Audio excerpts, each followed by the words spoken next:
Parating binibilin si Bongbong. Bantayan mo yung kapatid mo. Ano sinasabing gano'n? Hindi ko nabantayan eh. Kamakailan lang humingi ng apology paumanhin Senator Amy Marcos kay kanyang ama, ang yumaong dating Pangulong Ferdinand Marcos Sr. Ito ay nauugnay sa kanyang pagkukulang na hindi niya natupad ang utos ng ama na bantayan at alalayan ang kanyang kapatid na si Ferdinand Bongbong Marcos Jr. Ngayon, iniisip ko na ang dapat ihingi ko ng tawad sa tatay ko, ihingi ko ng tawad na hindi ko nagampanan. Yung utos niya, yung habilin niya, paulit-ulit, hindi lang naman nung tumanda siya at mamamatay na. Kundi talaga buong buhay yata namin. Parating binibilin si Bongbong.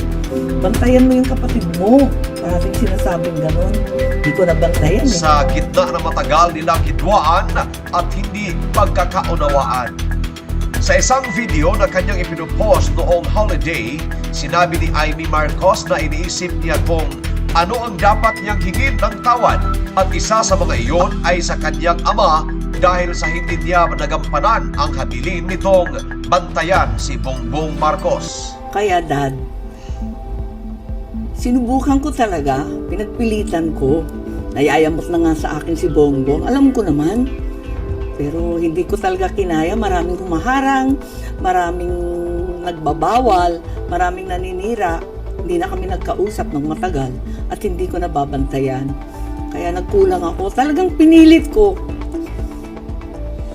Kaya humihingi ako ng tawad, hindi ko kinaya. Ito ay naging usapin dahil nagkaroon sila ng matinding pagtatalo o rift na hindi nakipag-usap ng matagal.